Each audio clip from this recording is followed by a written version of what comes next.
अगर आप भी ऐसे से ऐसे चेंजेस अपनी स्कैल्प पर देखना चाहते हैं तो इस वीडियो को बिना स्किप किए एंड तक देखिए। हेयर फॉल, हेयर लॉस और हेयर शेडिंग, कहीं आप भी इनमें से किसी एक का शिकार तो नहीं है? तो चलिए इस वीडियो के थ्रू जानते हैं हर एक वो इंपॉर्टेंट स्टेप जो आपके हेयर ट्रांसप्लांट सर्जरी में एक इंपॉर्टेंट रोल प्ले करने वाला है। लेकिन आगे बढ़ने से पहले ऐसी ही डेली लेटेस्ट वीडियोस के लिए चैनल को सब्सक्राइब और बेल आइकॉन को प्रेस करना ना भूलें।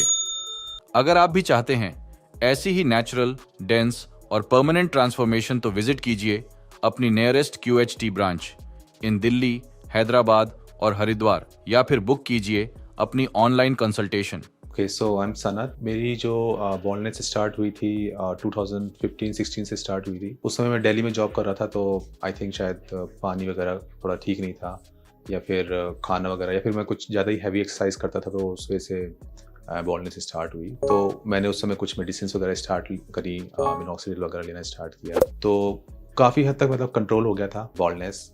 कुछ हद तक मतलब कुछ एक बॉल्ड स्पॉट्स आ गए थे पीछे की साइड में, बट तब भी काफ़ी हद तक कंट्रोल हो गया था उस टाइम तक। फिर 2019 में मेरे को एक बार डेंगू हुआ, और उसके बाद मेरे एकदम से काफ़ी ज़्यादा बाल झड़ गए। उसके बाद फिर मेरे बाल कभी वापस नहीं आए। फैमिली बैकग्राउंड में अगर हेयर फॉल की बात करी जाए तो मेरे पापा के तो बाल बिल्कुल ठीक हैं at the age of 60 as well, और मामा की साइड से उनके बाल अब कम हो गए हैं। आई मीन 60s में जब वो आ गए हैं तो उनके बाल काफ़ी कम हो गए हैं, बट यंग एज में उनके भी काफ़ी अच्छे बाल थे। तो ऐसी कोई फैमिली हिस्ट्री मेरी है नहीं। सो 2017 और 18 के आसपास मेरे हेयर फॉल स्टार्ट हुआ था। तो सबसे पहले मेरे यहाँ पर एक बॉल्ड स्पॉट आ गया था, जो कि काफ़ी लोग मेरे को नोटिस करते थे, ऑफिस में बोलते थे कि तुम्हारे एक बॉल्ड स्पॉट आ गया है और तुम्हें मतलब गंजापन स्टार्ट हो गया है। तो मैंने उस समय काफ़ी इसको सीरियसली लिया, मतलब मेडिसिन वगैरह स्टार्ट करी, मिनॉक्सिडिल लेना स्टार्ट करी, और कुछ इंटरनेट पे रिसर्च करी। काफ़ी ज़्यादा मतलब होम रेमेडीज़ वगैरह थी, वो मैंने लेना स्टार्ट करी। ये बॉल्ड स्पॉट तो कभी गया नहीं, बट हेयर फॉल काफ़ी हद तक रुक गया था। तो 1-2 साल तक मैंने मेडिसिन वगैरह ली, मिनॉक्सिडिल वगैरह ली, और उसके बाद फिर मैंने ये होम रेमेडीज़ जैसे कि पम्पकिन सीड्स हैं, या फिर अपना हेयर ऑयल चेंज किया, शैम्पूज वगैरह चेंज करे, वो सब मेरा मतलब नेचुरल लेना स्टार्ट किया। तो काफ़ी हद तक हेयर फॉल रुक गया था उसके बाद। फिर जब मेरे को ये डेंगू की बीमारी हुई, उसके बाद जब मेरे एकदम से हेयर फॉल हुआ, तो मुझे लगा, कुछ लोगों ने बताया कि आप मल्टीविटामिन वगैरह लो तो शायद आपके वापस आ जाएंगे। तो मैं लेता रहा, 1 साल हो गया, 1.5 साल हो गया, बट मेरे बाल कभी वापस नहीं आए। उसके बाद कोई भी केमिकल वाला शैम्पू नहीं यूज़ कर रहा था, हेयर ऑयल भी यूज़ नहीं कर रहा था, बट तब भी मेरे बाल वापस नहीं आए। तो मैंने फिर सोचा कि हेयर ट्रांसप्लांट ही एक लास्ट ऑप्शन बचा हुआ है। तो हेयर ट्रांसप्लांट में मैंने थोड़ी रिसर्च करना स्टार्ट करी, सोशल मीडिया पे, यूट्यूब वगैरह पे रिसर्च करी, कौन सा बेटर है, कौन सा नहीं। तो एट द एंड मैंने 3 क्लिनिक्स शॉर्टलिस्ट किए थे, फिर मैंने उनसे एक करके बात करी। So QST is the most affordable one, so इसलिए मैंने फिर यहाँ पर आया। रिव्यूज़ वगैरह मैंने फिर काफ़ी देखे, वो भी अच्छे थे, पॉजिटिव थे। सो फाइनली मैंने QST डिसाइड किया। जो मेन डिफरेंस जो मैंने देखा था वो यही था कि किस तरह से रिजल्ट्स प्रीवियस जो भी हेयर ट्रांसप्लांट हुए हैं, वो रिज़ल्ट कैसे रहे हैं, कितनी नेचुरल हेयर लाइंस मिली है, आई मीन QST से और अदर क्लिनिक से। सो रिव्यूज़ तो मतलब काफ़ी पॉजिटिव थे। मैंने टेस्टिमोनियल्स वगैरह देखे लोगों के, वो भी काफ़ी अच्छे थे, पॉजिटिव थे। तो मुझे लगा कि मतलब पहले मुझे बात करनी चाहिए लोगों से, मतलब पूछना चाहिए इन क्लिनिक्स पे फ़ोन करके कि भाई क्या प्रोसीजर है और किस तरह से आप करते हो, क्या टेक्नोलॉजी यूज़ करते हो। तो मैंने एक एक करके सबसे बात करी और डिटेल में मैंने पूछा भाई, और उसके बाद फिर मैंने डॉक्टर्स वगैरह से भी कंसल्ट किया कि क्या सही रहेगा, मतलब क्या मेरी सिचुएशन है और मेरी सिचुएशन के लिए क्या ठीक रहेगा, वो सब मैंने पूछा। फिर फाइनली फिर प्राइस पर आए, तो प्राइस पे मैंने बात करी। तो उसके बाद मेरे ख्याल से ओवरऑल जो मैंने मतलब फील किया कि ओवरऑल रिजल्ट वाइज और प्राइस वाइज कौन सा क्लिनिक बेस्ट है, तो उसमें फिर मुझे QST ही ठीक लगा। फाइनली फिर मैं QST पे मैंने, तो जब मैंने QST बात करी थी तो मैंने सबसे पहले अपनी पूरी सिचुएशन बताई कि ऐसे ऐसे मेरा हेयर मतलब ऐसे मेरी बॉल्डनेस हुई है, और क्या मतलब इसमें प्रोसीजर है, कैसे क्या मतलब होगा। तो उन्होंने मेरे को पूरा डिटेल में बताया कि किस तरह से क्या क्या मतलब टेक्नोलॉजी है आपकी यहाँ पे QST में, जो कि आपके लिए सूटेबल रहेंगी। तो सर्जरी को लेके भी मैंने काफ़ी वीडियोस ऑलरेडी देखे थे, जिन लोगों की ऑलरेडी सर्जरी हो चुकी है। उन्होंने अपना एक्सपीरियंस शेयर किया था कि कैसे उनको कितना पेन होता है और किस साइकिल से उनको गुजरना पड़ता है। तो मुझे इतना नर्वसनेस फील हो नहीं रही है, क्योंकि I am quite comfortable now.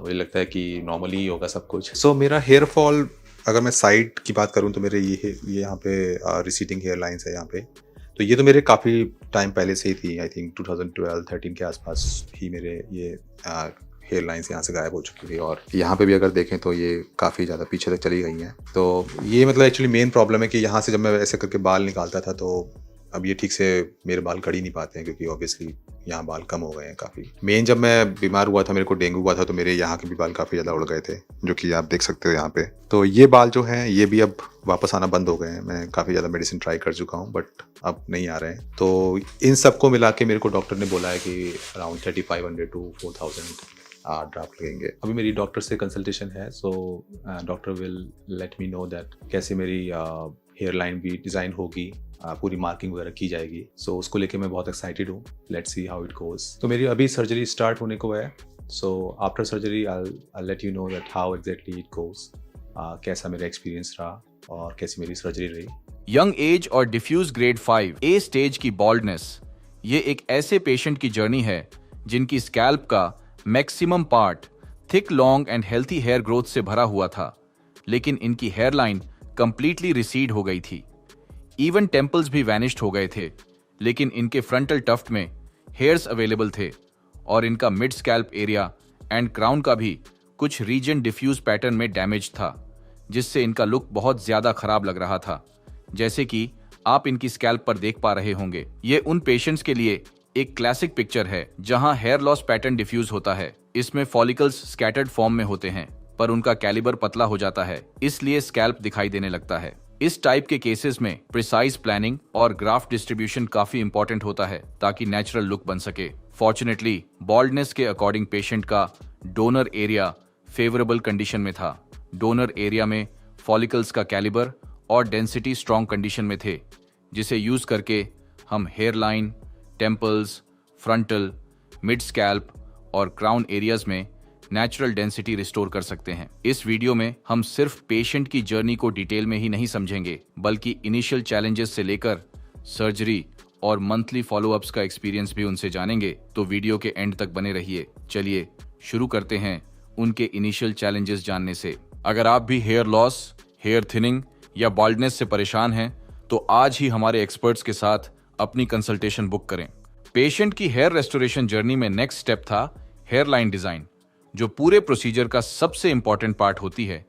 इसमें सबसे पहले पेशेंट के हेड को जेंटली शेव किया गया ताकि स्कैल्प का पूरा सरफेस क्लियरली विजिबल हो जाए और इम्प्लांटेशन एरियाज प्रिसाइसली आइडेंटिफाई किया जा सके। उसके बाद स्कैल्प को थॉरोली क्लीन किया गया, जिससे प्रोसीजर के दौरान इन्फेक्शन का रिस्क 0 हो।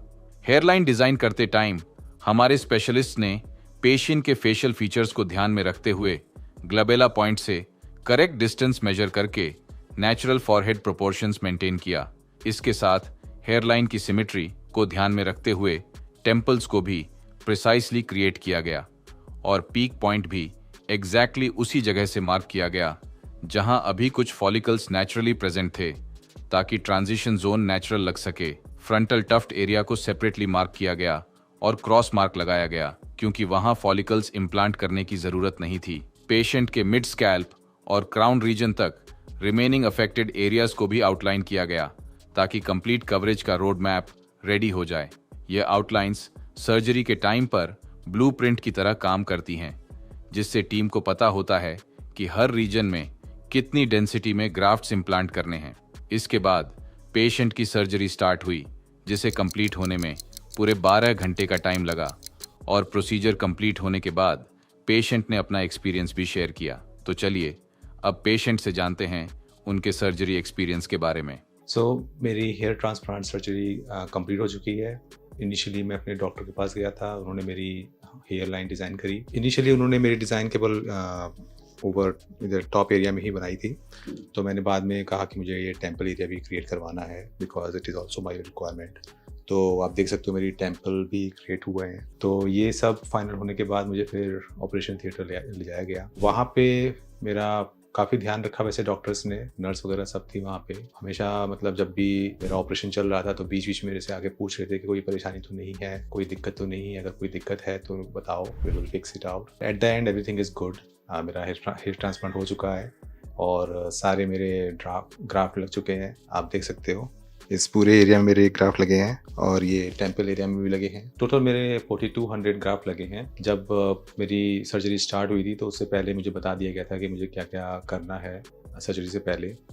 सो फॉर एग्ज़ाम्पल एक कंप्लीट वीडियो है यूट्यूब पे अवेलेबल है ऑलरेडी, तो उसमें पूरे इंस्ट्रक्शन दिए हुए हैं कि आपको किस तरह की डाइट फॉलो करनी थी उससे पहले, और अगर आप स्मोकिंग कर रहे हो या ड्रिंकिंग कर रहे हो तो आपको छोड़ना पड़ेगा। नॉन वेज फूड खा रहे हो या फिर ज़्यादा तला भुना खा रहे हो तो वो भी आपको छोड़ना पड़ेगा for the time being. After hair surgery, जब मेरी सर्जरी कंप्लीट हो गई, मेरे को फिर डॉक्टर्स ने पूरा बताया कि किस तरह से आपको मतलब मेडिसिन लेनी है। सो 5 डेज़ की मेडिसिन होती हैं जिसमें आपको एंटीबायोटिक्स वगैरह दी जाती हैं ताकि आपके पेन वगैरह ना हो और कोई इन्फेक्शन का खतरा ना हो, तो इसलिए वो मेडिसिन वगैरह दी जाती है। एंड ड्यूरिंग सर्जरी ब्रेक जो था वो मैंने नहीं लिया था। 2-3 बार मुझे वॉशरूम जाना पड़ा था तो मैंने डॉक्टर को बोल दिया था कि मुझे वॉशरूम जाना है, तो बस मैंने वही काइंड ऑफ ब्रेक लिया था और बीच में एक रिफ्रेशमेंट लिया था।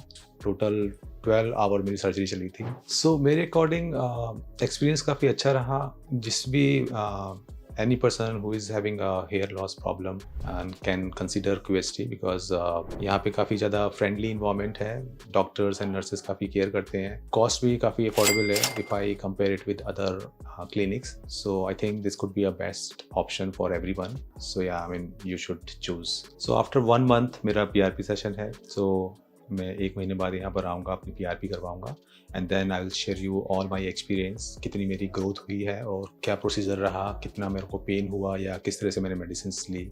सो वो सब मैं आपको शेयर करूँगा after 1 month. So wish me best of luck. Thank you QST।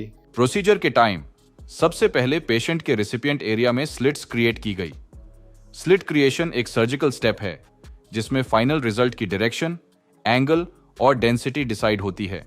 अगर स्लिट्स करेक्टली प्लान्ड और एग्जीक्यूटेड न हो तो ग्राफ्ट सर्वाइव तो कर लेते हैं पर नेचुरल ग्रोथ पैटर्न अचीव नहीं होता। इसी वजह से QHT क्लिनिक में हम स्लिट क्रिएशन को एक हाई प्रिसिजन स्टेप की तरह ट्रीट करते हैं। हमारे पेशेंट की सर्जरी में QHT quick hair transplant technique का यूज किया गया जो कन्वेंशनल मेथड से अलग है। इस टेक्निक में फॉलिकल्स को एक्सट्रैक्ट करने और इम्प्लांट करने का प्रोसेस सिमल्टेनियसली होता है। मतलब जिस टाइम ग्राफ्ट्स निकाले जा रहे होते हैं उसी टाइम पर उन्हें इम्प्लांट भी किया जाता है। इस अप्रोच से ग्राफ्ट्स का out of body time significantly reduce हो जाता है और फॉलिकल्स का सर्वाइवल रेट मैक्सिमम हो जाता है, जिससे हीलिंग भी फास्ट होती है। हेयरलाइन जोन में स्लिट्स के इरेगुलर पैटर्न को फॉलो करते हुए सिंगल और थिन हेयर फॉलिकल्स इम्प्लांट किए गए ताकि हेयरलाइन नेचुरल लगे। उसके बाद फ्रंटल एरिया और मिड स्कैल्प में डेंसिटी एनहांस करने के लिए डबल और ट्रिपल हेयर फॉलिकल्स इम्प्लांट किए गए जिससे वॉल्यूम और फुलनेस अचीव हो। क्राउन रीजन में पेशेंट के एग्जिस्टिंग हेयर पैटर्न को क्लोजली ऑब्जर्व करके नेचुरल स्वर्ल पैटर्न रिक्रिएट किया गया। यहाँ डबल और ट्रिपल हेयर फॉलिकल्स को केयरफुली अलग अलग एंगल्स पर इम्प्लांट किया गया। इस सर्जरी में टोटल 4200 ग्राफ्ट्स इम्प्लांट किए गए जो पेशेंट के सेफ डोनर जोन से एक्सट्रैक्ट किए गए थे।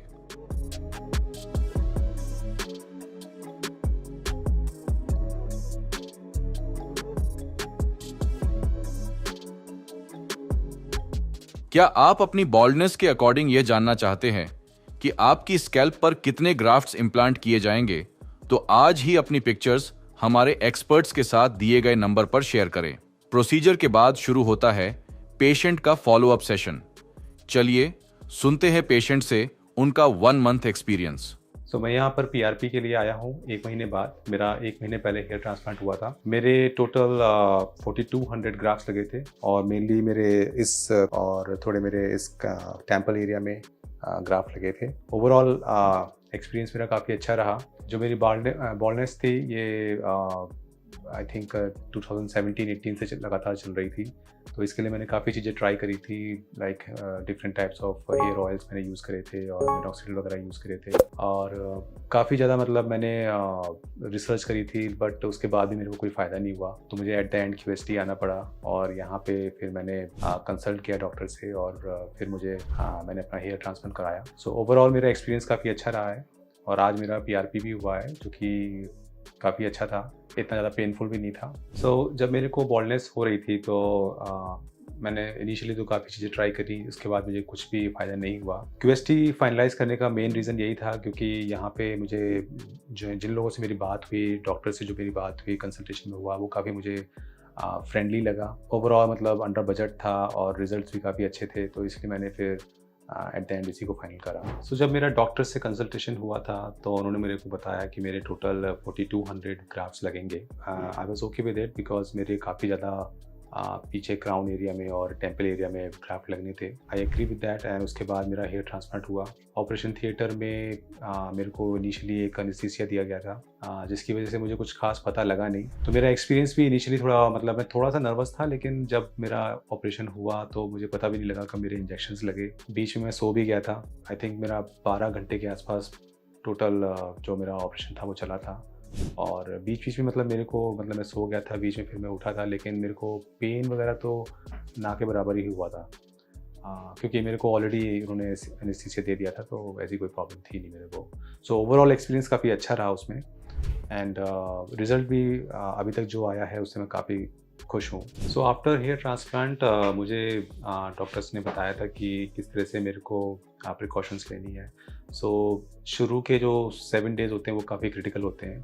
सो मुझे मतलब इनिशियली बता दिया गया था कि क्यूएसटी का एक अलग से एक मतलब एक डिपार्टमेंट है, वो आपको कॉल करते रहेंगे और आपसे पूछते रहेंगे कि कोई आपको प्रॉब्लम तो नहीं है या फिर कोई आपको मतलब साइड इफ़ेक्ट तो नहीं है। आपको मतलब डेली कॉल आता रहेगा उसके लिए।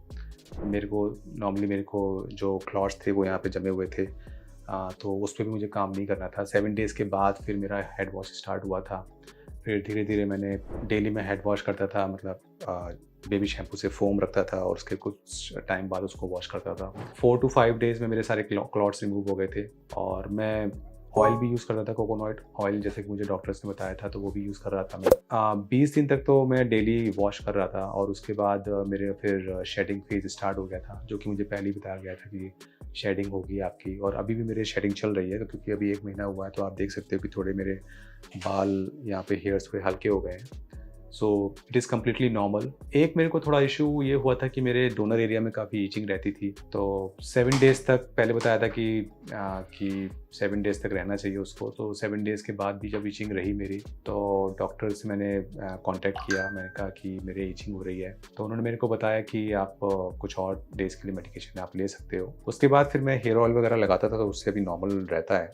ऑल्दो डॉक्टर्स ने जो मेरे को बताया कि आपका जो हीलिंग प्रोसेस है डोनर एरिया में, तो थोड़ा कई बार कुछ लोगों में वो ज़्यादा टाइम लेता है, कुछ लोगों में थोड़ा कम टाइम लेता है। तो इसीलिए because of the healing process it's itching. या आई मीन मेन जो मेरा जो साइड इफेक्ट जो मुझे फील हुआ है वो ईचिंग का ही था, बाकी सब मेरे लिए काफ़ी अच्छा रहा। मेरा एक्सपीरियंस ओवरऑल काफ़ी अच्छा रहा यहाँ पे। So shedding phase normally 1 to 3 months रहता है और मेरा अराउंड 25 डेज़ के आसपास मेरा स्टार्ट हो गया था, 20 to 25 डेज़ के आसपास।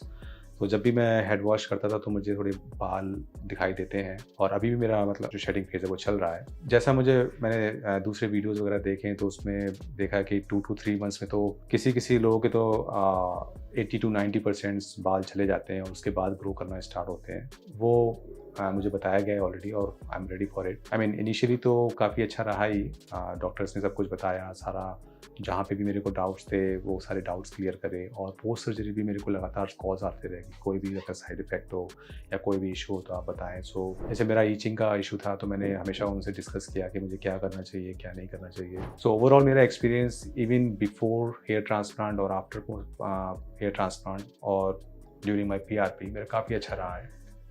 लोग यहाँ पे काफ़ी फ्रेंडली हैं, और सबसे अच्छी बात इतनी अच्छी हाई क्वालिटी हेयर ट्रांसप्लांट आपको अंडर बजट मिल रहा है, तो मेरे ख्याल से इससे अच्छी और कोई चीज़ हो नहीं सकती है। So definitely everyone should go for it. So overall मेरा एक्सपीरियंस अच्छा रहा है। अब मैं अगली वीडियो में मैं सेकंड PRP के लिए आऊँगा तो मैं अपना एक्सपीरियंस शेयर करूँगा। तब तक के लिए सी यू सून। फर्स्ट फॉलोअप पर पेशेंट के स्कैल्प पर 60% शेडिंग विजिबल थी, जो कि हेयर ट्रांसप्लांट के बाद का नॉर्मल पार्ट है।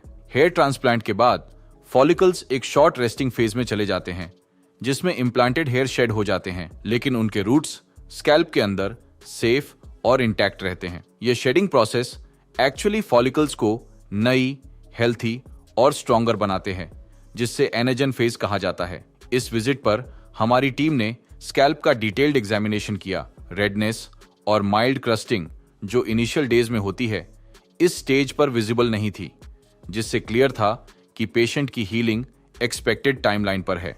इसी फॉलोअप पर पेशेंट ने अपनी first PRP platelet rich plasma therapy भी ली, जो ग्रोथ को एक्सेलरेट करती है।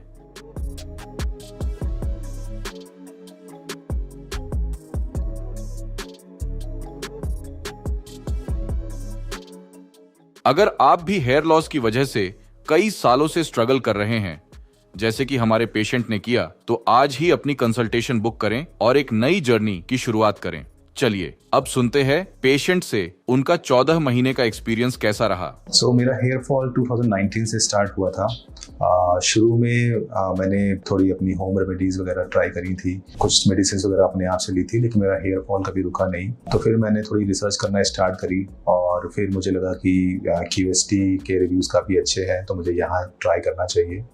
तो मैंने डॉक्टर से यहाँ पे आके कंसल्ट किया और फिर यहाँ पे मेरा हेयर ट्रांसप्लांट जनवरी 2024 में हुआ था। टोटल मेरे 4200 ग्राफ्ट लगे थे और अभी मेरे को 1 साल हो चुका है एंड मेरा हेयर ट्रांसप्लांट का रिजल्ट आप देख सकते हो।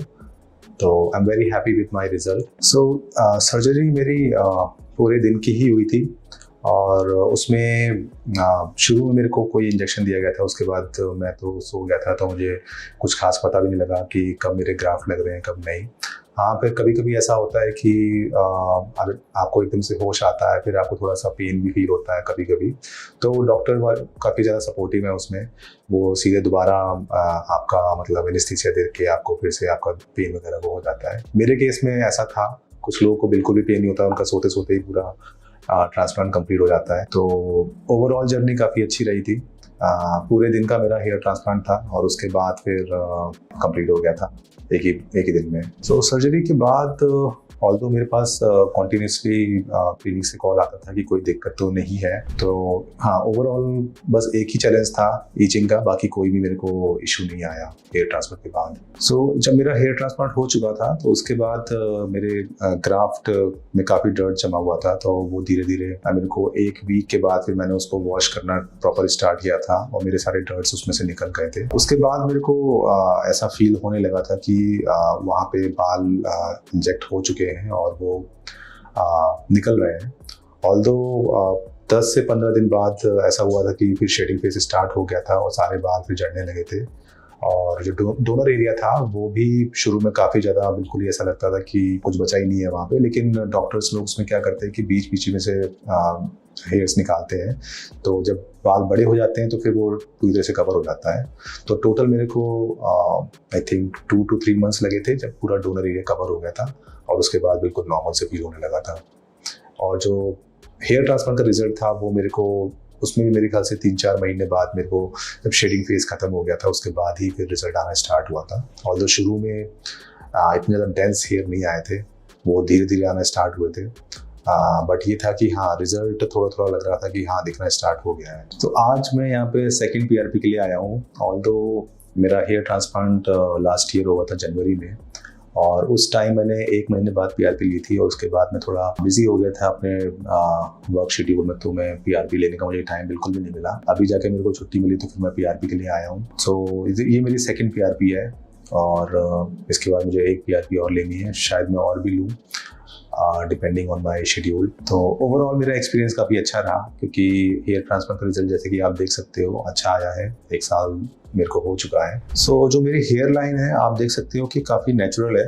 ऑल्दो हेयर ट्रांसप्लांट के टाइम ये टेम्पल एरिया मेरे ख्याल से मेरे शुरू में कभी भी नहीं थे मेरे टेम्पल, ये मेरे नए बने हैं जो कि मैं चाहता था क्योंकि जब फोटो लेते हैं तो ये दिखाई देता तो अच्छा लगता है, इससे अच्छा लुक आता है। तो ये भी थोड़ा नेचुरल फील ही देते हैं। ऑल्दो मेरा थोड़ा वर्क शेड्यूल थोड़ा बिजी है तो मैं बहुत फ्रिक्वेंटली PRP के लिए नहीं आ पाऊंगा, बट मेरे डॉक्टर ने बोला है कि PRP लेना ज़रूरी है हेयर ट्रांसप्लांट के बाद अगर आप बहुत अच्छे रिजल्ट चाहते हो तो नेक्स्ट टाइम जब मैं PRP के लिए आऊँगा तो डेफिनेटली मैं अपना रिजल्ट यहाँ पे शेयर करूँगा। तब तक आप बने रहिए वीडियो के साथ। Thank you QST। ट्रांसप्लांट के 14 महीने बाद रिजल्ट्स और भी ज्यादा रिफाइंड और इम्प्रेसिव हो गए हैं। इस स्टेज पर hairline and temples perfectly frame हो गए थे, जो बिल्कुल उनकी एज अप्रोप्रिएट लग रहे थे और इनके फेशियल फ्रेम को एनहांस कर रहे थे। फ्रंटल और मिड स्कैल्प एरियाज में वॉल्यूमिनस डेंसिटी अचीव हो चुकी थी, जिससे फुल और रोबस्ट कवरेज मिल गई थी। क्राउन एरिया में भी स्वर्ल पैटर्न के अराउंड अच्छी ग्रोथ आ गई थी। हेयर का टेक्सचर और वॉल्यूम भी इंप्रूव हुआ और बाल हेल्थी और वाइब्रेंट दिखने लगे। ओवरऑल पूरा लुक ट्रांसफॉर्म हो चुका था। पेशेंट ने कुछ हेयर कट्स भी लिए अपने नए बालों को स्टाइल करने के लिए और अब उनके पास अपने हेयर को अपनी मर्जी से स्टाइल करने की फुल फ्रीडम है। जैसे कि आप देख सकते हैं, अब वो अपने बालों को कॉन्फिडेंटली स्टाइल और फ्लॉन्ट कर पा रहे हैं।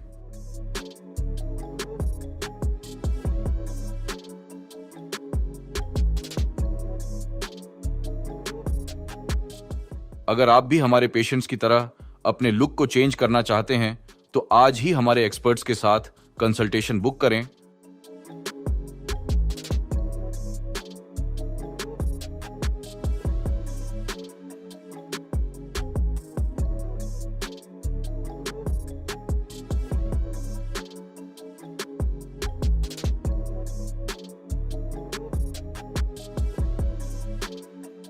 हेलो फ्रेंड्स, अगर आपने अभी तक हमारे चैनल को सब्सक्राइब नहीं किया है तो प्लीज इस वीडियो को लाइक कीजिए, शेयर कीजिए और हमारे चैनल को सब्सक्राइब कीजिए और ध्यान रहे बेल आइकन दबाना ना भूलें, जिससे हमारे हर वीडियो का अपडेट आपको समय समय पर मिलता रहेगा।